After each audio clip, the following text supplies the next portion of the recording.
Seattle. Welcome to A Girl on a Mission TV. My name is Denise, and I will be your host throughout this program. My goal in creating A Girl on a Mission TV is to highlight artists who live and work here in Seattle, our great city, but might not have access to any local media.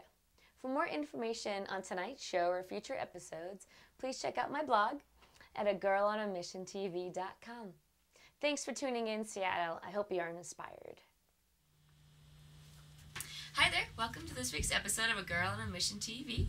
Today we are here with An-Magrith. So welcome. How are you doing? Hello, fine. Good, good. Thanks for having me. Good, good. Got some questions for you. What was your high school mascot? A chief. A chief, okay. Yeah. Chief Seattle? Chief, like a chief with like the whole headdress and stuff. Okay. And they changed that, I guess, in the mid-90s. It wasn't PC. Mm-hmm. That's what I heard. Right.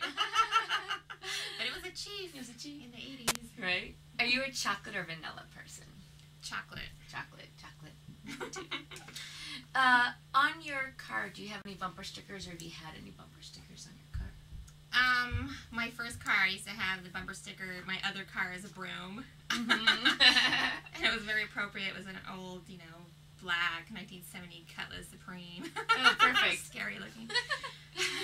What is your favorite coffee drink?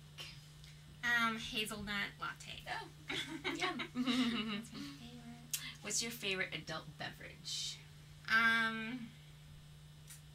Let's see. Bloody Mary. Okay. Where would you spend your dream vacation? Oh gosh, the Caribbean.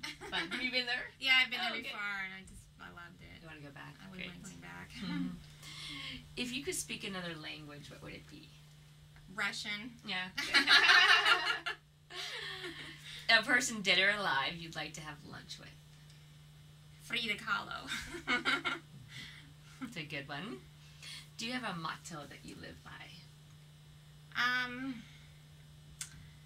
I don't need drugs, I am drugs. That was a Salvador Dali saying that I just think is great. Oh, great. In your current state of mind, what color would describe you? Green. Green? Okay. Green. What is your dream job? Just doing what I'm doing, painting and making a living off it. And teaching in art school, maybe having my own art school. Okay. Do you teach? Yeah, I am an art teacher right now. Oh, yeah. Great. What is the last thing that you bought? Oh, photos. I just had a whole bunch of photos printed. Oh, great. That you took, or? That I took, yeah. Just from the whole summer. And oh, right. just had them printed out, a whole bunch. Right. Because a digital camera. Right. Just take so many pictures. And right. And what was the last book that you read? gosh. Oh, I read Schindler's List. Oh. That was the last book I read. Okay. Did you see the movie? Yeah, I saw the movie years ago when Yeah. it first came out, and then I found the book. I thought, I'm going to read it. Right. It's so good. I'm sure. It's really worth it. It's great. Okay, so now we'll move a little into the art and what we're doing here today. How'd you get started in painting? I've always done art since I was little. Okay. I'm sure you hear that all the time. But I just, I started really looking at art and painting, and I just thought, and I think Frida Kahlo, when I really saw her work back in the late 80s, early 90s, I was like, wow, a famous woman artist. I never heard of that, because that was kept out of the women artists were not very promoted very much, and I really liked her style, and so I started exploring art more,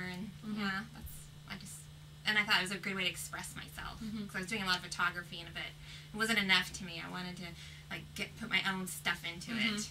Great. And where did you get your art training? Are you self-taught, or? I went to Art Institute of Seattle, but my painting I learned mostly at Cornish. I went to Cornish at the Art Institute.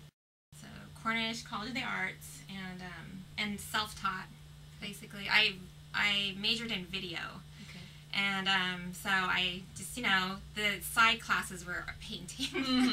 It's just weird. I don't know how that happened, but so after Cornish, though, I decided now I'm gonna paint. I'm gonna paint my tarot deck, and I just taught myself to paint. I was studying other artists like Odd Nerdrum, really realistic artists, Danish artists and the old time painters, and I just started really studying art and looking at it, and then I just meeting other artists. I was an artist apprentice to Jeff Hangst for a little bit there. I was helping him and with his paintings, and he did mostly figurative stuff, and then I would do like the backgrounds, and he had some big projects, and then I would look at the way he was painting the figures and the faces, and so what incorporated being an artist assistant? What would you do for him?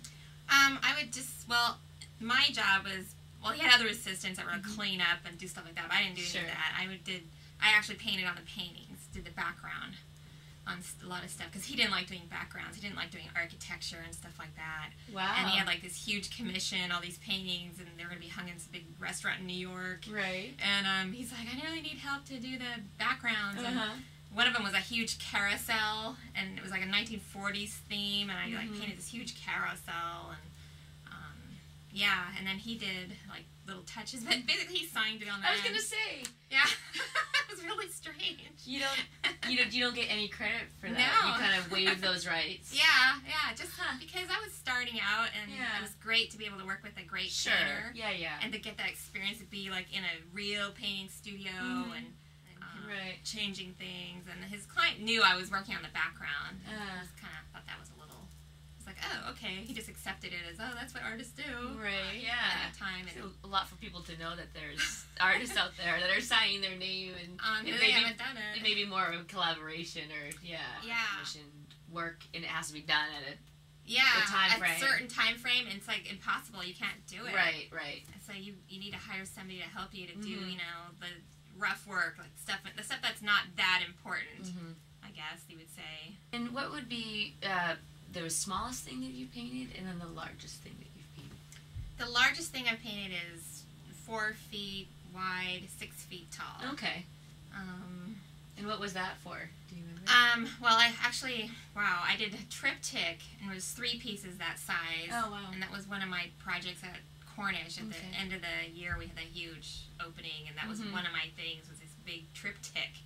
And then when I started my tarot project, the first one I did was the Empress, and I did that on 4 feet tall, 6 feet wide, or 6 feet tall, 4 feet wide, and it was just too big. I thought, I can't do a whole major arcana, which is 22 cards, all that big, so I shrunk it down to 5 feet tall and 3 feet wide, which is still huge. I was gonna say, it's not that, but to me, it's like, that's smaller. Right, like a foot off the top and the sides. Yeah. And actually that size fit exactly into the back of my car I had at the time. So I measured the back of my car. It was the biggest I could go. You get commissioned for your work? I have had commissions, yeah. I don't promote. Well, I do a little bit on my website. Like, I take commissions, but it's usually through people I know. Sure. A portrait or a logo. I've done some logos and stuff like that. That's, like drawing, pencil drawing, and inked in, and for T-shirts, and I did a painted logo for someone else, and now I'm doing a portrait. Oh, very cool. Talk a little bit about the project that you're doing now. Can you talk about your tour project? Yeah, I started this right when I graduated from Cornish in 1998, and so it's been 11 years now, and I am just finishing the Major Arcana. The Major Arcana is 22 paintings that are this big, and this one I'm just finishing now, the Hangman, and then I have the Chariot. Then I'm done with the Major Arcana, and I've also done, altogether there's 78